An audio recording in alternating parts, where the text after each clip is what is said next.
시청자 여러분 안녕하십니까? 화요일 아침 뉴스 퍼레이드 이상목입니다. 윤석열 대통령이 야당이 강행 처리한 이 해병대원 특검법에 대해서 오늘 거부권을 행사할 것으로 보입니다. 야권은 거부권 행사는 총선 민심에 대한 정면 거부라면서 장외투쟁을 예고했습니다. 21대 국회 마지막까지 여야 강대강 대치 국면 이어질 것으로 보입니다. 첫 소식 정민진 기자입니다. 정부는 오전 10시 국무회의를 열고 해병대원 특검법을 논의합니다. 한덕수 국무총리가 윤석열 대통령에게 제2요구권을 건의하고 윤 대통령은 거부권을 행사할 방침으로 전해졌습니다. 앞서 윤 대통령은 경찰과 공수처 등 수사가 먼저라며 거부권 행사 방침을 내비쳤습니다. 국민들께서 이거는 봐주기 의혹이 있다, 납득이 안 된다라고 하시면은 그때는 제가 특검하자고 먼저 주장을 하겠습니다. 여당은 특검이 여야 합의 없이 일방적으로 추진된 전례가 없고 이번 법안은 특정 정당이 특검 추천권을 독점하고 있다며 거부권 행사를 옹호했습니다. 젊은 군인의 비극적인 죽음을 정쟁에 이용하기보다는 진상규명과 재발 방지를 위한 실질적인 노력에 힘을. 민주당은 거부권 행사 시 국회에서 규탄 대회를 열고 25일엔 대규모 장외 집회를 열겠다고 경고했습니다. 온 국민이 반대하는 거부권을 기어이 행사한다면 역사의 심판을 결코 피하지 못할 것입니다.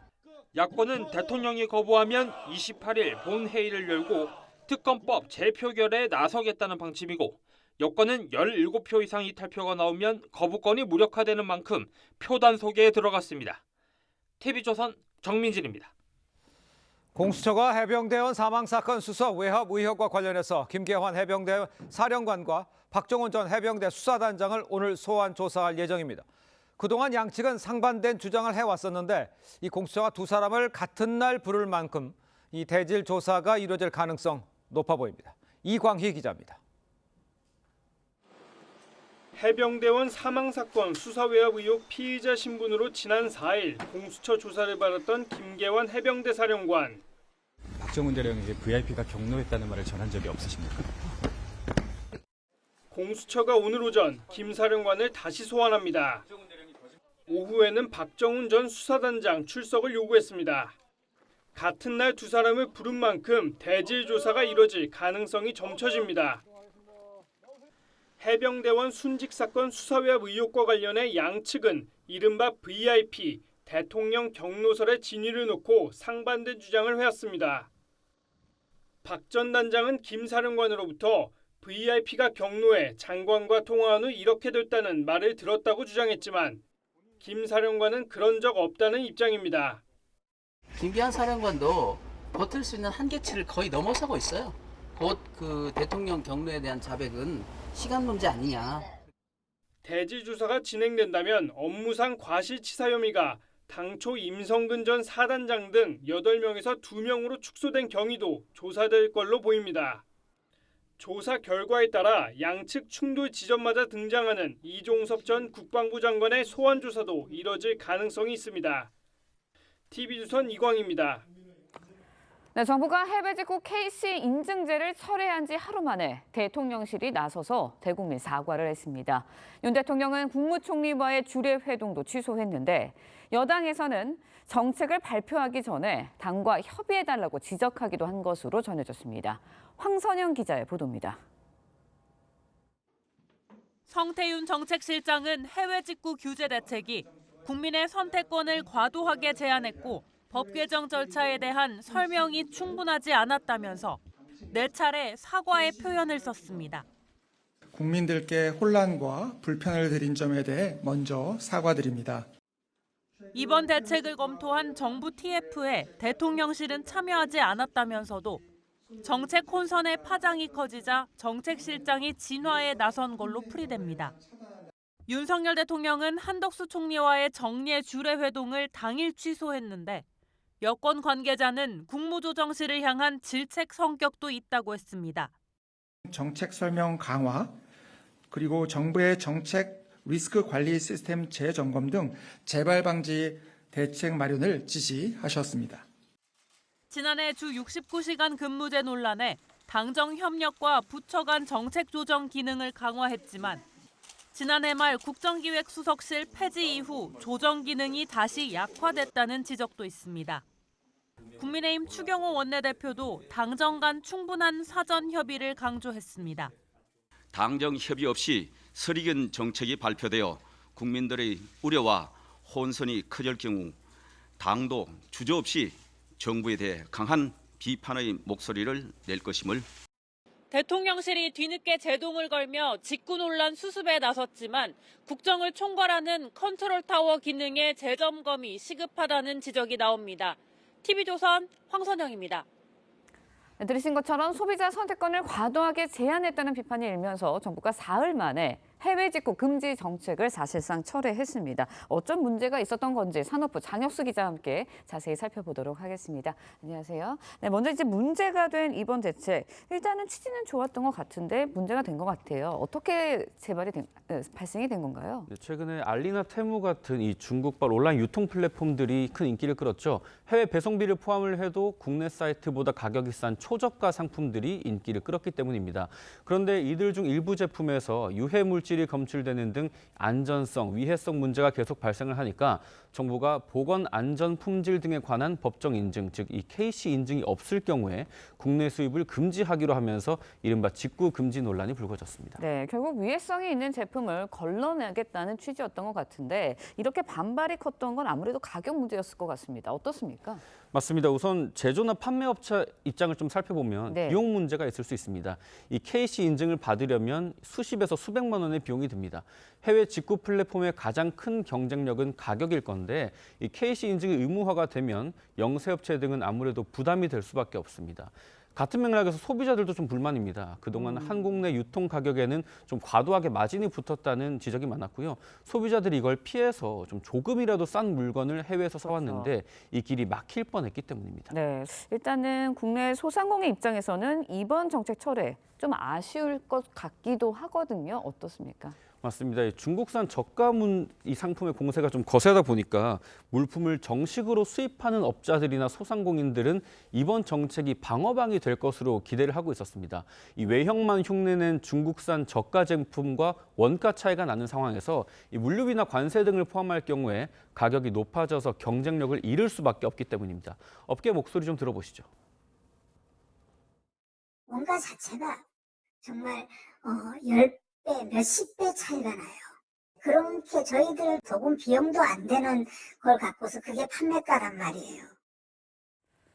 네, 일단은 논란 끝에 해외 직구 금지 정책 철회가 됐습니다. 그렇지만 이제 문제는 해외 직구를 그렇다면 정말 이전처럼 예전처럼 사용할 수 있느냐 이 문제거든요. 어떻습니까? 맞습니다. 그 부분 많이 궁금해하실 텐데 네. 일단 정부는 위해성 검사를 강화를 하고 유해한 성분이 검출된 물품은 이 직구를 막는다는 대책을 내놨습니다. 브리핑 내용도 좀 들어보겠습니다. 발암 물질이라든가 화학 물질이 어린이 제품에서 뭐 몇백 배가 초과됐다 이런 것들이 나오지 않습니까? 모르고 구매를 하셔서 쓰시면 안 되기 때문에 사전적으로 조사를 해서 다만 해외 온라인 거래로 국내에 들어온 통관 물량이 올해 1분기에만 4,133만 건입니다. 하루에 46만 건에 달하는 제품을 일일이 검사할 수 있을지 이 부분도 좀 의문이라는 지적이 나옵니다. 또 이런 조치는 이미 관세청이나 지자체 등에서 자체적으로 시행을 하고 있기도 합니다. 네, 정부가 일단은 여론 수렴을 통해서 추가 대책을 내놓겠다고는 했습니다. 어떤 대책이 나오는 건가요? 네, 이번 정책이 시행된 배경을 좀 살펴보면 안전 우려가 있는 제품을 정부가 적극적으로 관리하겠다는 게 이유였습니다. 우선은 유관 기관들과 합동으로 이 제품들에 대한 위해성 검사를 진행을 하고 화학물질 검출 등 문제가 있는 상품을 특정해서 이를 중심으로 대책을 마련하는 방식이 추진될 걸로 예상이 됩니다. 다만 이번 시행착오에서 드러났듯이 정책 시행에 앞서서 이 많은 소비자들에게 널리 퍼진 해외 직구 실태를 제대로 분석하지 못한 만큼 소비자 중심의 시장 파악도 필요할 걸로 보입니다. 네, 알겠습니다. 산업부 장혁수 기자와 함께 이야기해봤습니다. 오늘 말씀 고맙습니다. 네, 야당의 김건희 여사 특검 공세로 수세에 몰렸던 국민의힘이 김정숙 여사의 인도 타지말 외유 의혹을 계기로 역공에 나섰습니다. 민주당 이재명 대표의 부인 김혜경 여사까지 포함해 이른바 3여사 특검을 하자는 주장까지 나오고 있는데 민주당은 김건희 여사 의혹을 물타기 하려는 터무니없는 의혹 제기라고 주장했습니다. 정민진 기자의 보도입니다. 국민의힘은 문재인 전 대통령이 최근 발간한 회고록에서 김정숙 여사의 2018년 인도 방문은 영부인의 첫 단독 외교라고 밝힌 데 대해 맹공을 이어갔습니다. 단독 외교가 아닌 단독 외유라는 겁니다. 김정숙 여사의 타지말 버킷리스트 챌린지가 어떻게 배우자의 단독 외교입니까? 혈세 4억여 원이 사적으로 사용된 범죄라며 당시 청와대 개입 여부를 밝히기 위해 특검이 필요하다는 주장도 나왔습니다. 이재명 대표 부인 김혜경 여사의 법인카드 유용 의혹까지 포함해 3여사 특검도 제안했습니다. 다만 당 지도부는 김건희 여사 특검에 대해 수사가 먼저라는 내부 원칙이 흔들릴 수 있다며 신중한 모습입니다. 민주당 친문계 의원들은 사실관계도 제대로 파악하지 않은 왜곡된 주장이라며 방어에 나섰습니다. 김건희 여사 문제를 물타기하기 위한 것에 불과한 것이지. 이해식 당 수석 대변인도 김건희 여사 방탄용, 정치 선동이라고 비판했습니다. 다만 친명계 지도부 공개위에선 여당의 김정숙 여사 공세에 대한 공개 반박이나 비판은 없었습니다. 민주당 내에서는 문재인 전 대통령 회고록 출간을 계기로 전 정부 이슈가 다시 부각되는 것 자체가 부담이라는 시각도 있습니다. TV조선 정민진입니다. 네, 앞서 전해진 대로 윤석열 대통령 오늘 국무회의에서 해병대원 특검법에 대해서 이 거부권을 행사할 방침입니다. 패널 두 분과 함께 정치권 소식 짚어보겠습니다. 최병묵 정치평론가, 김상일 전 민주당 부대변인 모셨습니다. 안녕하십니까? 안녕하세요. 네, 반갑습니다. 자, 먼저 해병대원 특검법을 놓고 여야 간 이 전운이 고조되고 있습니다. 여야 목소리부터 들어보겠습니다. 공정성과 객관성이 의심되는 특별 사안에 대해 보충적 예외적으로 도입하는 것입니다.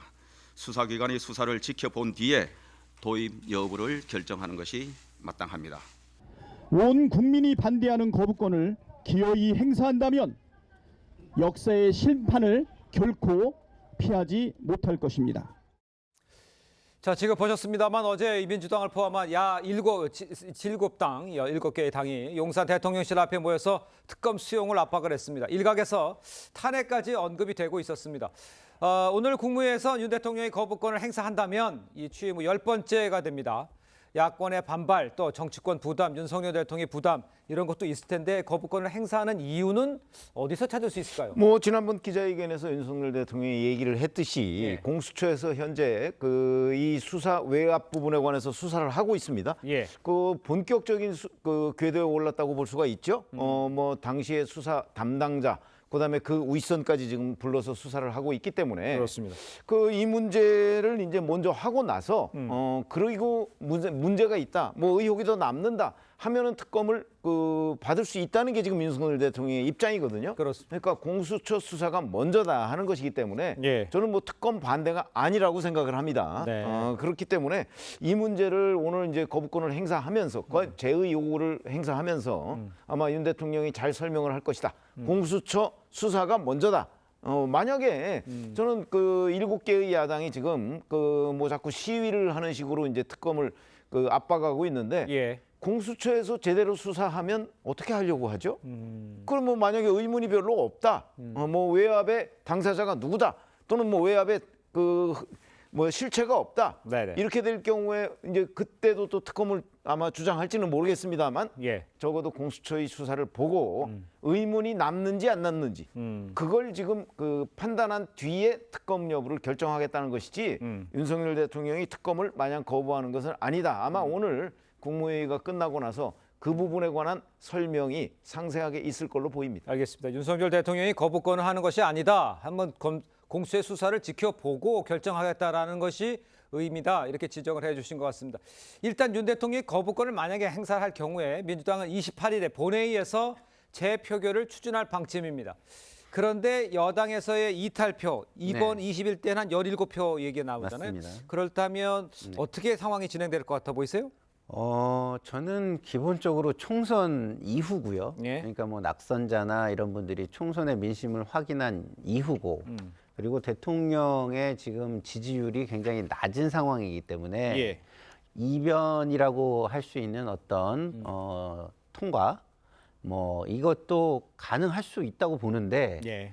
지도부가 그거를 막기 위해서 저는 집단 퇴장을 선택할 거라고 봅니다. 그렇게 되면은 뭐 여지가 없어져 버리는 거죠. 예. 원천적으로. 그래서 저는 이것이 재의결될 가능성은 뭐 없을 것이다. 좀 이렇게 생각합니다. 알겠습니다. 일단 그 민주당은 국회에서 부결이 되더라도 또 22대 국회에서 재발의하겠다 이런 방침이죠. 이렇게 된다면 국민의힘에서는 글쎄요 계속 막아내기는 쉽지 않아 보이는데 일단 특검은 윤 대통령은 조사를 해보고 하자는 의견이지만 그렇죠. 국회에서 벌어지는 상황을 막기는 쉽지 않은 상황 아닙니까?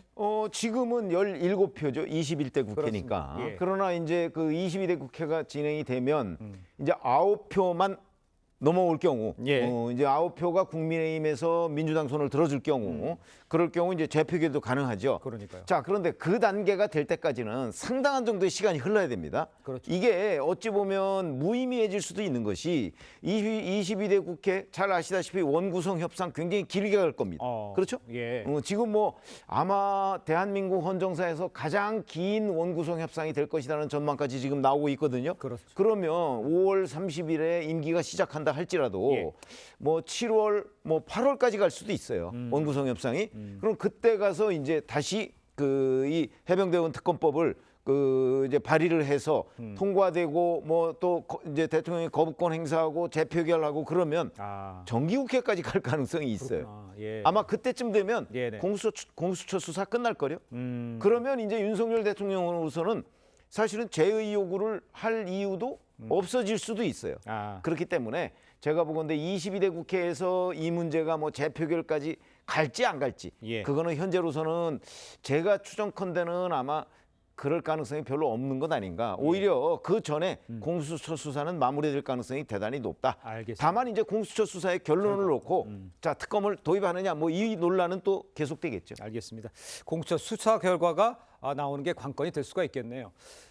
이런 가운데 여당은 경찰과 이 공수처 수사를 지켜보는 게 우선이라는 입장을 지금 고수하고 있죠. 공수처가 오늘 김계환 사령관 또 박정훈 전 해병대 수사단장을 함께 소환할 예정입니다.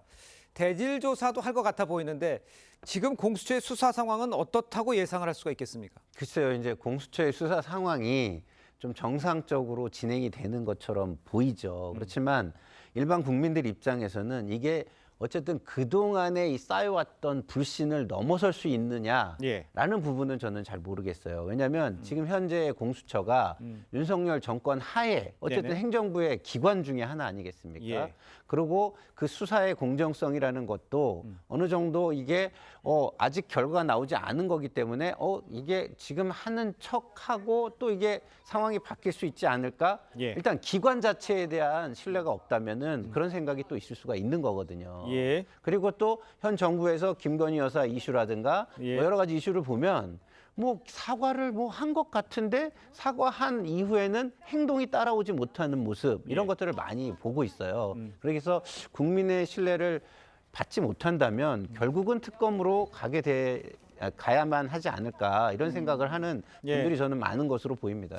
공수처에 대한 신뢰는 아예 생각을 안 하신다는 것처럼 들리는데 글쎄 그걸 그게 어떻게 좀 이해될까요? 저는 좀 황당하다고 생각하는 것이 지금의 공수처는 문재인 정부가 만들었습니다. 만든 거니까요. 예. 그러니까 문재인 정부가 만들어 놓고 지금 문재인 정부의 후예인 민주당이 그걸 못 믿겠다고 하면 그러면 앞으로 그 민주당은 뭘 만들어 놓고 믿으려고 하는지 네네. 굉장히 궁금증이 앞서네요. 알겠습니다.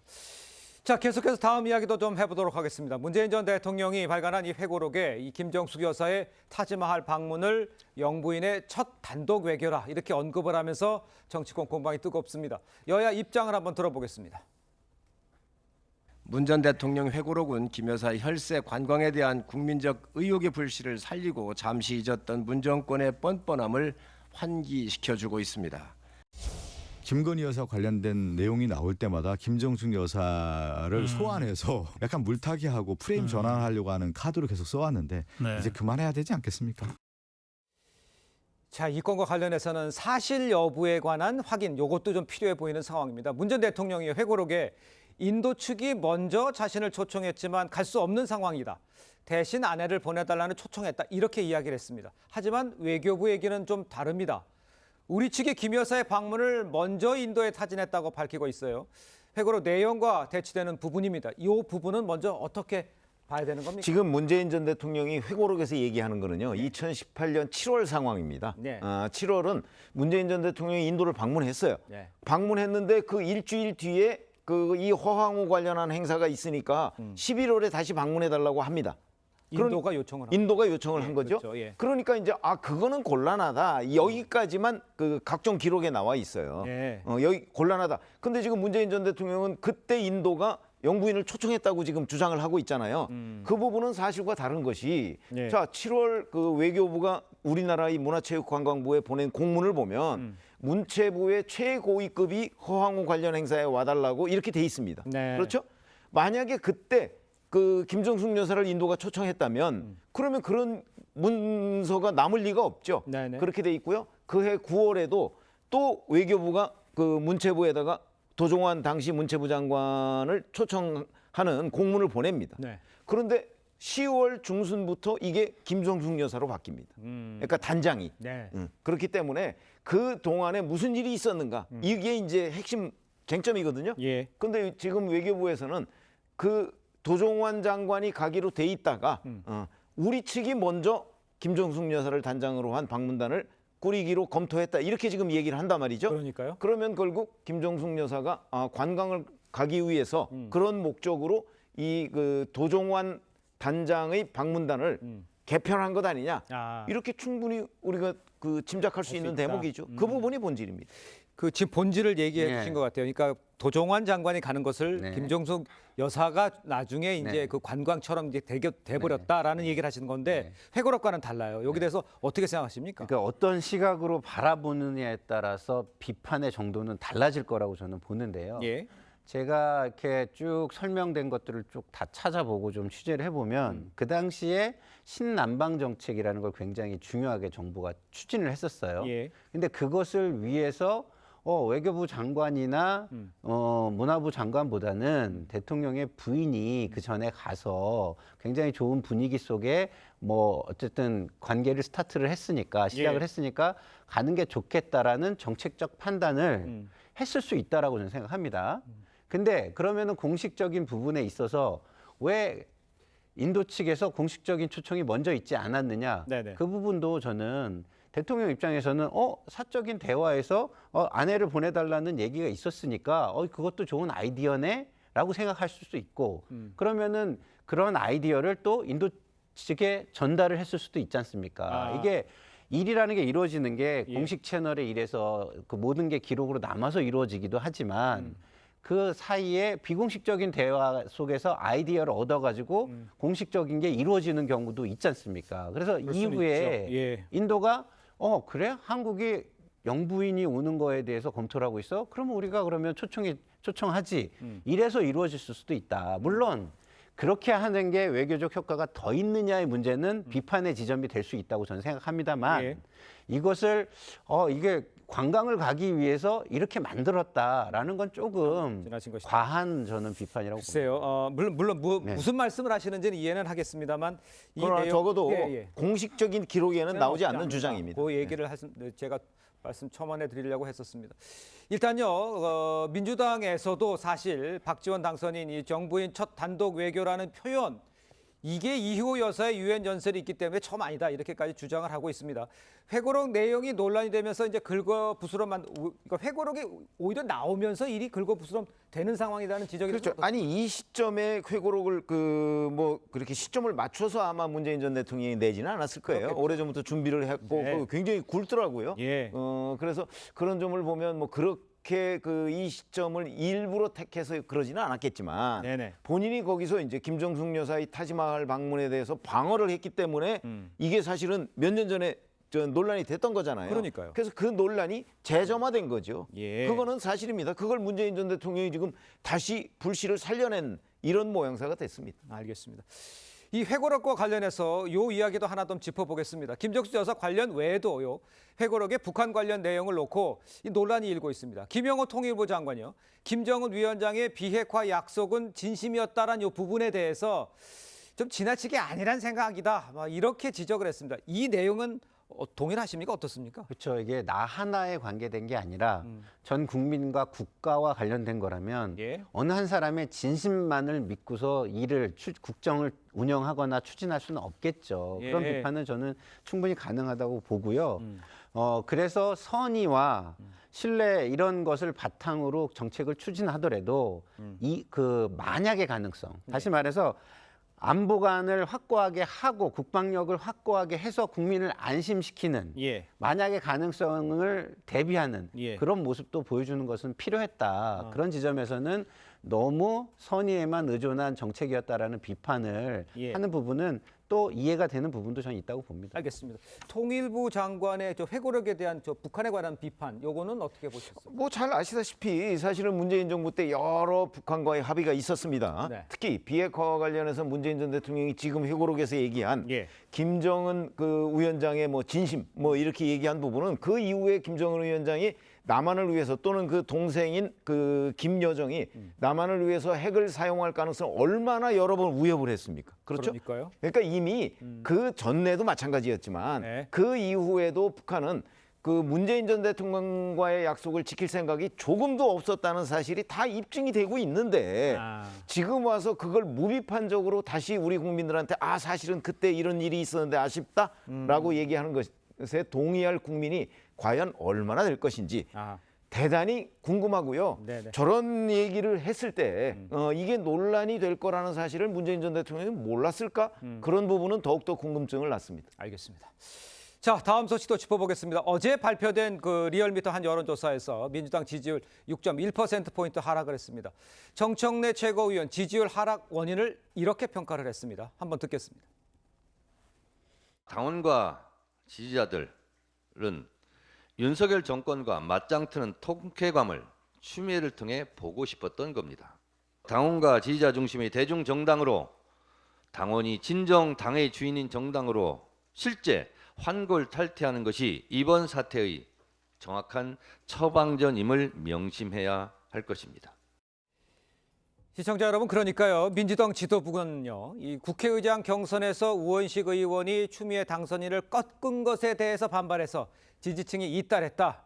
이렇게 보고 있는 것 같습니다. 여기에 동일하십니까? 그리고 왜 그런 겁니까? 글쎄요, 저는 다른 변수가 없기 때문에 네네. 그 정도 있을 수 있고요. 네. 그다음 6.1%에 해당하는 게 탈당하는 분들이 6.1%나 차지한다 이렇게는 생각하진 않아요. 그렇지만. 그렇습니까? 예. 왜냐하면 이 여론조사에 적극 임하는 사람은 대부분 정치에 굉장히 고관여층이나 열성적인 분들이 많이 참여하거든요. 그렇기 때문에 약간 과대대표 됐을 가능성이 있다라고 저는 생각을 하고요. 네. 다른 변수가 없는 상황에서 그것 때문에 6.1%가 줄었다는 부분은 어느 정도 일리는 있어 보이는데 그렇지만 강성 지지층은 이렇게 눈에 보이잖아요. 숫자가 작더라도 눈에 보이는데 그럼 눈에 안 보이는 지지층과 중도층은 어떻게 잡을 겁니까? 그래서 결과적으로는 나중에 이런 것들을 너무 강성 지지층만 따라서 움직이면 휘둘리게 되고 그러면 눈에 보이지 않는 중도층과 합리적인 지지층은 오히려 놓쳐서 큰 일에서는 마지막 선거에서는 공직선거에서는 이를 그르칠 수가 있다. 그 부분도 생각해야 된다. 저는 이렇게 생각합니다. 알겠습니다. 현상은 이해하나 미래를 봤을 때는 좋은 현상은 아니다. 이렇게 진단할 수 있을 것 같아요.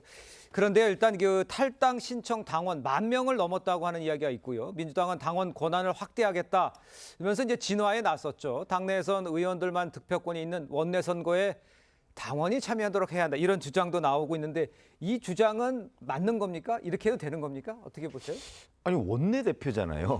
원내대표인데 왜 원외의 사람들을 관여시키죠 거기다가? 코미디 같은 일이죠. 이제 이거를 지금 일부 이제 탈당을 신청하는 사람들이 있다고 하니까 그걸 달래기 위해서 이런저런 여러 가지 그야말로 아무 말 대잔치식의 처방을 내놓는지 모르겠으나 원내대표라는 이름은 원내 사람들이 뽑아야 되는 겁니다. 이거는 대한민국 헌정사에서 수십 년간 유지되어 온 관행이자 상식이죠. 그런데 그거를 원외 얘기를 한다는 것 자체가 말이 안 되는 거고 그다음에 지금 탈당 신청이 10,000명을 넘었다 이렇게 얘기를 하는데 지난 주말까지 탈당 신청자가 4,000명이었습니다. 그렇죠?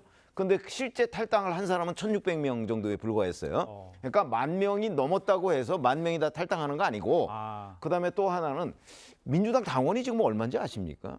400만 명이 넘어요. 1%도 안 됩니다. 0. 몇 % 정도에 불과한 거예요. 예. 그렇기 때문에 적어도 그 0. 몇 % 정도가 뭐 목소리를 굉장히 크게 이렇게 얘기를 한다고 해서 예. 그거에 일부 뭐 정청래 최고위원 등 이런 사람들이 휘둘리는 것이 문제지.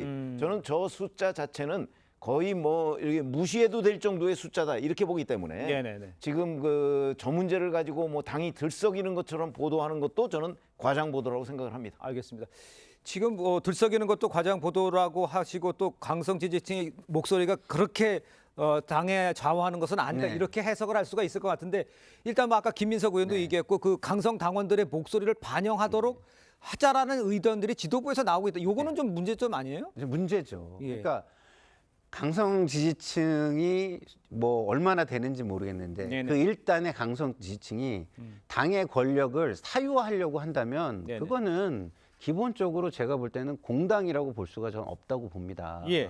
그렇기 때문에 이게 만약에 그렇게 모든 것들을 뭔가 이렇게 좀 더 전문성을 갖췄거나 좀 더 거기에 시간을 많이 투여하고 책임감을 가지고 할 수 있는 사람이 네. 해야 되는 것을 필요로 하지 않는다면 예. 에이제를 뭐하러 합니까? 이러면은 뭐 이게 뭐 인터넷이니 뭐니 다 발달되어 있는데 데이제 폐지하고 국회의원제 폐지하고 그냥 선거부를 만들어서 투표부를 만들어서 전자투표로 직접 민주주의 하면 되는 거 아니겠습니까? 그러니까요. 만약에 대통령이 그렇게 하겠다고 한다면 예. 민주당이 그걸 찬성할 수 있겠습니까? 지금 뭐 대통령이 직접 국민과 직접 정치하겠다 이런 걸 우려하고 있는 상황인데 예. 저는 같은 잣대로 세상을 바라봐야 되고 예. 근대 국가가 만들어진 제도를 존중하는 모습 그 상식이 우선이다 이런 생각이 듭니다. 예, 알겠습니다. 그런데 이제 강성 지지층에 대한 지적도 해주셨습니다만 거기에 대해서 그러면 당행권 뭐 10%를 더 부여하겠다 이렇게 하는 지도부의 행태도 좀 문제가 있는 거 아닙니까? 그렇죠. 그러니까 그 지도부는 기본적으로 제가 보면은 예. 그 당의 권력을 또 그런 걸 통해 가지고 본인이 좀 약간 뜻대로 할 수 있다라는 자기 이해를 관철시키는 방법으로 이걸 쓰는 건데요. 네네. 그렇게 되면은 제도가 무너지잖아요. 그리고 모든 사람들이 그 제도를 넘어서서 자기의 의견을 내려는 시도들을 또 하지 않겠습니까? 네. 그래서 이게 나쁜 역사의 선례가 되고 나쁜 역사는 반복된다 이런 말씀을 드리고 싶습니다. 알겠습니다. 자, 다음 소식도 짚어보겠습니다. 국민의힘에선 당원권 100% 투표인이 전당대회 규칙을 바꿔야 한다 이런 요구가 확산이 되고 있죠. 당 지도부와 만난 상임고문단도 민심 반영 필요성을 강조를 했습니다. 한번 들어보겠습니다. 대체적으로 대세가 역시 당심과 민심을 적절히 배분해서 새로운 지도부를 선출하는 것이 좋지 않겠냐. 시대의 흐름이 있다. 시대가 변하고 있다.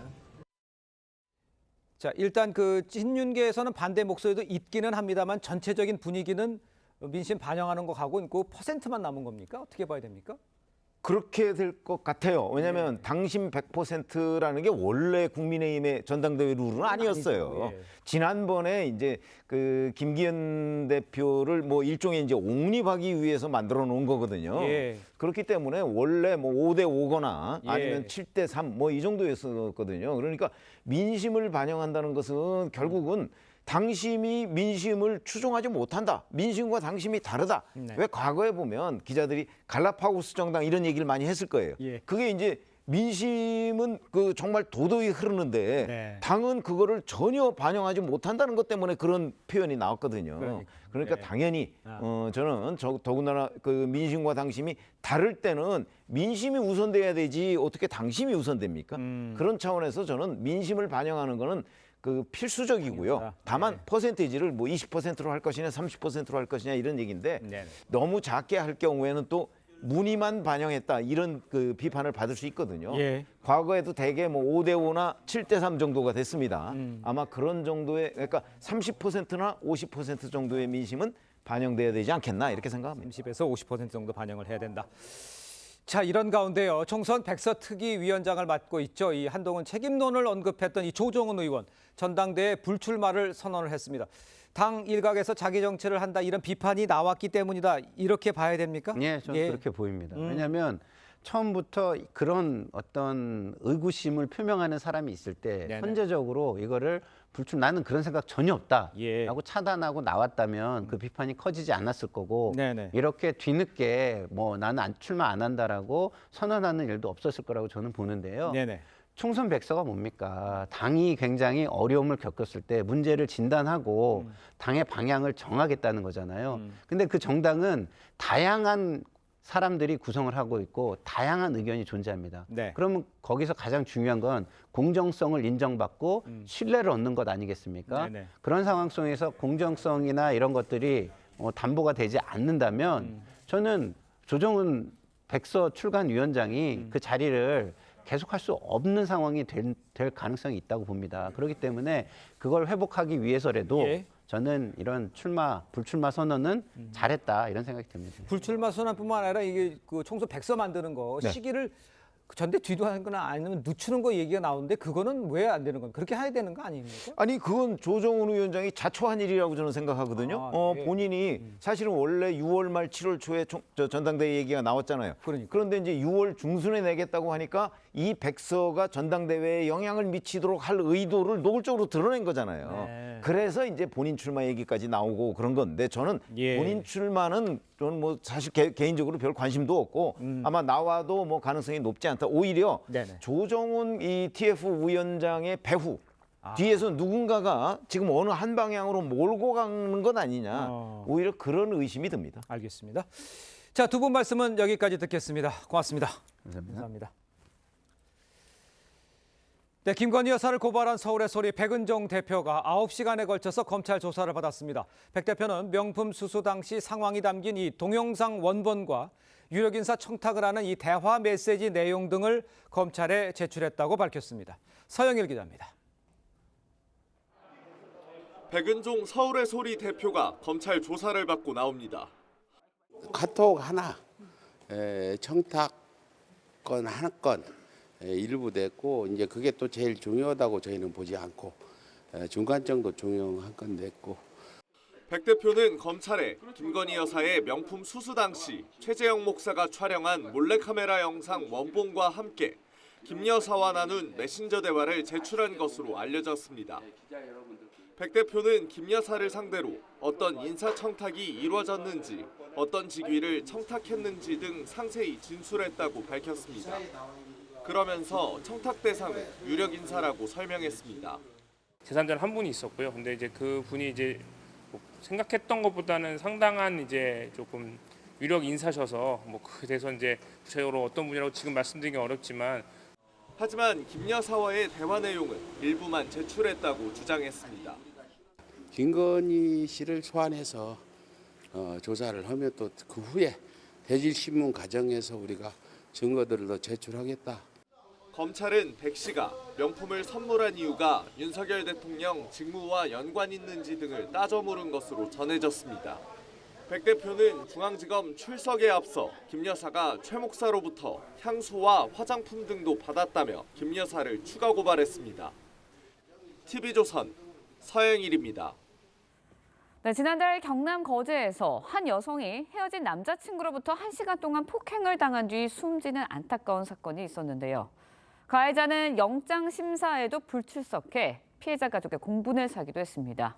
법원이 결국 구속영장을 발부했습니다. 하동원 기자의 보도입니다. 창원집 앞 통영지원 앞. 전 남자친구의 폭행으로 딸을 잃은 부모가 눈물로 엄벌을 호소합니다. 저희 딸의 마지막 모습이 죽을 때까지 지워지지 않을 것 같고 구속영장이 발부되지 않는다면 저희 유가족은 장례 절차를 계속 미룰 예정입니다. 딸 이효정 씨가 숨진 건 전 남자친구의 폭행 때문이었습니다. 전 남자친구는 지난달 1일 효정 씨가 살고 있는 원룸에 무단으로 들어와 1시간이나 폭력을 휘둘렀습니다. 엄마, 나 빨리 앞으로 와줘. 무슨 일 있어? 네가 나 때렸어. 만나주지 않는다는 이유에서입니다. 어머니, 그 요정이 얼굴 왼쪽에 많이 부어가지고 죄송합니다. 뇌출혈 등으로 전치 6주 진단을 받고 입원한 효정 씨는 열흘 뒤 상태가 악화돼 숨졌습니다. 경찰은 국가수의 정밀 부검 결과 폭행으로 인한 뇌출혈이 사인으로 나오자 상해치사 혐의로 뒤늦게 구속영장을 신청했습니다. 20대 피의자는 영장실질심사 2시간 전쯤 법원에 불출석 사유서를 내고 모습을 드러내지 않았습니다. 법원은 도주 우려가 있다며 영장을 발부했습니다. TV조선 하동훈입니다. 자, 경찰이 음주운전을 인정한 이 가수 김호중 씨와 이 소속사 관계자들에 대해서 출국 금지 조치를 내렸습니다. 네, 백성문 변호사, 장현주 변호사와 함께 관련 내용 자세히 짚어보도록 하겠습니다. 안녕하세요. 네, 안녕하세요. 자, 먼저 김호중 씨가 경찰에 자진 출석하겠다는 입장을 재차 밝히면서 경찰 측의 사정으로 조사가 연기됐다 이런 주장을 내놨습니다. 이와 관련해서 경찰은 다른 입장이라는데 누구 말이 맞는 겁니까? 일단은 김호중 씨 측에서 어제 자진 출석해 조사받겠다고 했는데 결국 무산이 됐죠. 네. 근데 그 과정에서 김호중 씨 측에서는 우리가 자진해서 안 나가려고 한 게 아니라 경찰에서 일단 자진 출석하는 부분에 대해서 좀 경찰 측 사정했다고 연기를 했다. 이렇게 얘기를 했는데 네. 근데 경찰 입장은 그렇습니다. 피의자가 조사를 받고 싶다고 그날 오면 그날 받을 수 있는 게 조사가 아니다. 왜냐하면 이와 관련해서는 압수수색도 진행이 됐고요. 그리고 또 이 회사 관계자들에 대해서도 조사가 이루어져야 하고 네. 그리고 무엇보다 동석자들에 대한 조사, CCTV 조사 다 이루어지고 그 이후에 정리해서 김호중 씨를 불러서 이제 조사하려고 하는데 그냥 피의자가 내가 나가서 조사받겠습니다 하면 조사받을 수 있는 건 아니다라는 취지인 것 같고요. 그러니까 김호중 씨가 그동안은 계속 술 한 잔도 안 마셨다. 잔은 입에 댔지만 술을 안 마셨다.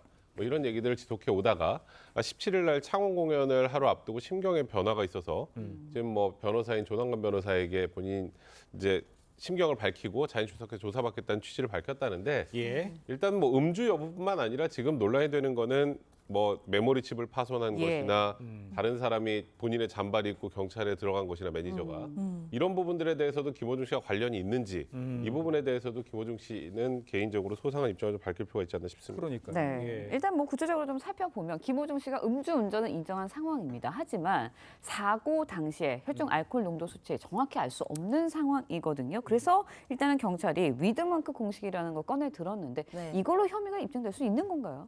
일단 음주운전 처벌이라는 게요. 당시에 그냥 술을 먹었다만으로 처벌되지가 않거든요. 왜냐하면 사고 당시에 또는 이제 운전할 당시에 혈중 알코올 농도가 0.03%를 넘었다라는 것까지 입증을 해야 됩니다.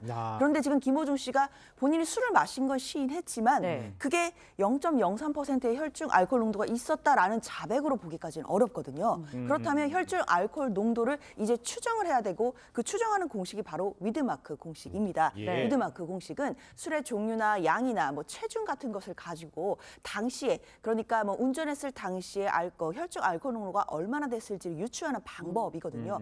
그런데 문제는 이 위드마크 공식으로 추정된 그 추정치가 늘 법원에서 받아들여지는 것은 아니라는 겁니다. 그래요? 그러니까 무죄가 된 그 대표적인 예가요. 방송인 이창명 씨 사건 다 기억하실 텐데 2016년에 이제 음주와 관련해서 이제 기소를 됐지만 무죄 판결을 받았고 그때도 위드마크 공식 자체의 추정치가 받아들여지지가 않았거든요. 그러니까 이번에도 그렇게 되지 않을까라는 우려가 있지만 일단 경찰 입장에서는 이 위드마크 공식을 가지고 일단 입증하는 데 총력을 기울일 것 같다라는 생각이 들고요.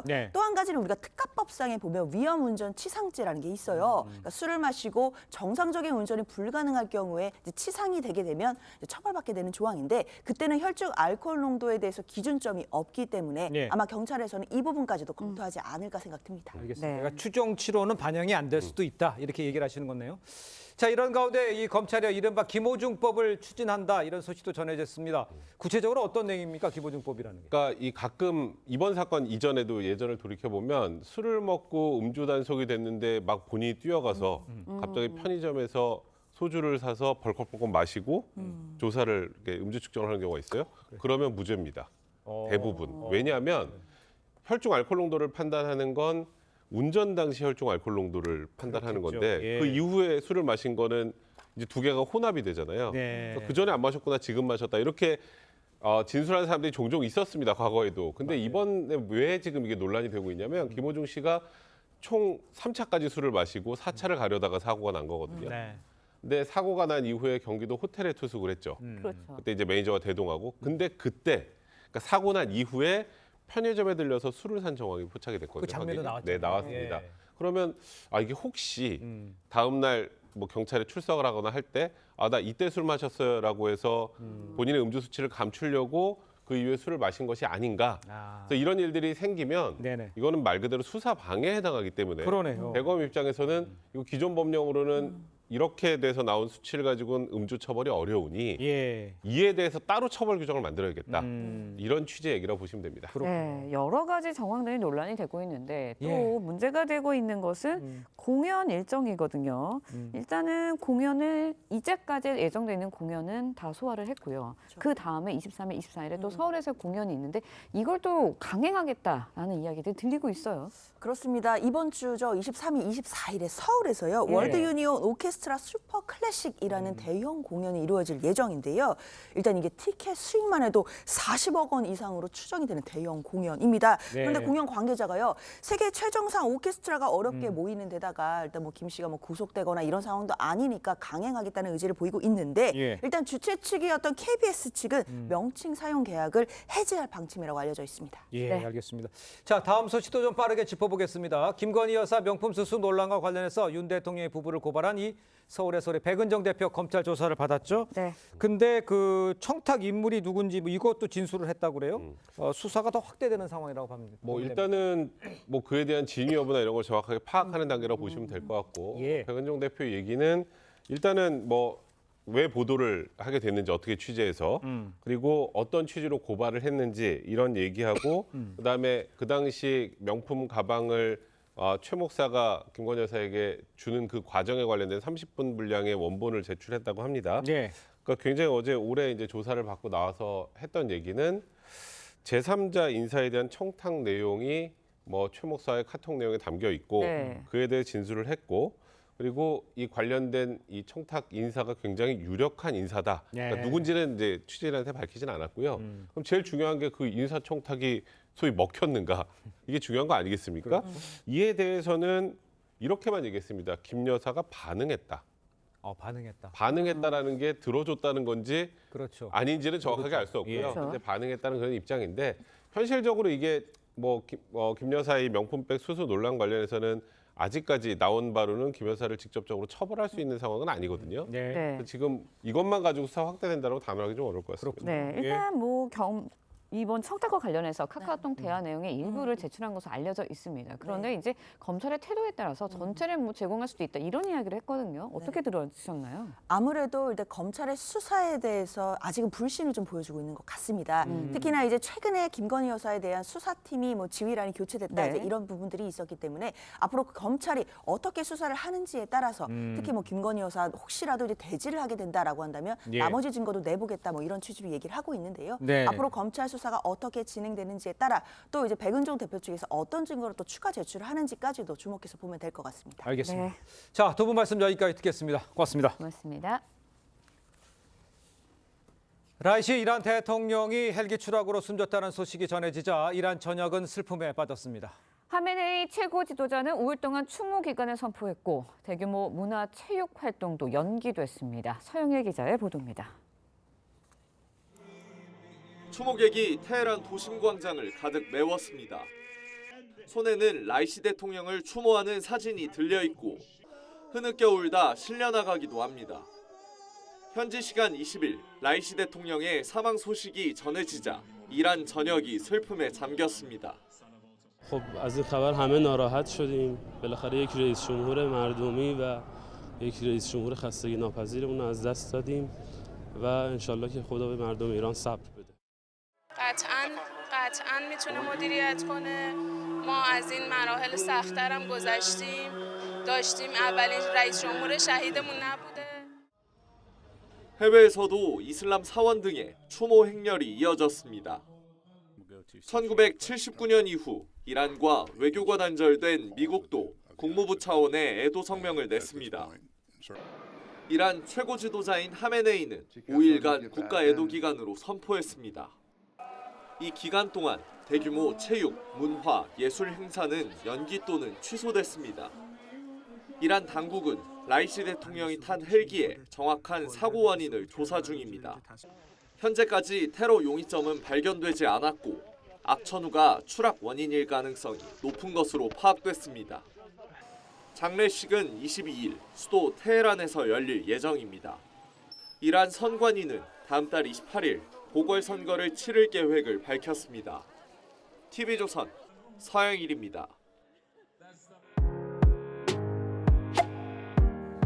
네, 렌즈에 담긴 그 순간 그 의미를 짚어보는 시간이죠. 사진 기자가 선택한 아침의 한 장입니다. 오늘은 조선일보 사진부 조인원 기자와 함께합니다.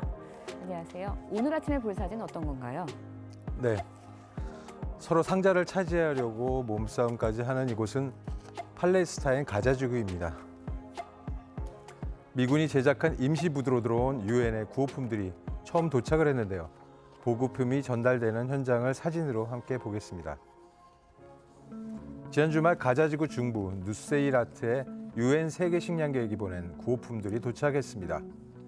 식량이 대부분인 구호품들은 최근 미국이 3억 2천만 달러를 들여 건설한 가자지구 아스토 탄고의 임시 부두를 통해 들어와 처음 전달된 것입니다. 미국은 현재 이스라엘의 공습으로 집을 잃고 떠나는 가자 주민들을 위해 식량을 전달해야 한다는 세계 여론의 압력을 받고 있습니다. 하지만 사진에서 보듯이 턱없이 부족한 구호품들은 서로 가져가려고 주민들이 몸싸움까지 하는 혼란 속에서 나눠지고 있습니다. 네, 가자지구의 상황이 정말 참혹한데요. 가자지구 내 구호품 얼마나 부족한 상황인가요? 네, 유엔은 현재 가자지구 주민들이 식량난을 해결하려면 하루 500여 대의 트럭이 들어가야 한다고 주장합니다. 하지만 이날도 6대의 트럭만 겨우 들어갔는데요. 외신은 이스라엘군이 라파 동부에서 구호품 진입을 폐쇄하고 있고 다른 지역들도 외부의 진입을 막고 있어서 인도주의적인 구호품 전달은 큰 어려움을 겪고 있다고 전했습니다. 네, 전쟁 중이라도 인도주의적인 구호품 전달 반드시 이루어졌으면 좋겠습니다. 지금까지 아침의 한 장이었습니다. 오늘은 전국이 맑은 가운데 서쪽 지방을 중심으로 기온이 크게 오르겠습니다. 서울을 포함한 서쪽은 29도 안팎으로 여름 더위가 나타나겠고요. 반면 동풍이 부는 동해안으로는 22도 안팎으로 비교적 선선하겠습니다. 오늘 아침까지 충남과 전북에는 가시거리 200m 안팎의 짙은 안개가 끼겠고요. 제주로는 오늘도 건조주의보가 이어지겠습니다. 화재 사고 나지 않도록 불조심하시기 바랍니다. 오늘 한낮 기온 자세히 살펴보면 중부지방은 어제보다 기온이 크게 오르겠는데요. 서울과 대전이 28도 예상됩니다. 남부지방의 한낮 기온은 어제보다 기온이 낮아지겠습니다. 여수 23도, 부산 22도에 머물겠습니다. 당분간 맑은 날씨가 이어지다 일요일 전국 대부분 지역에 비가 내리겠습니다. 오늘의 날씨 이나일입니다.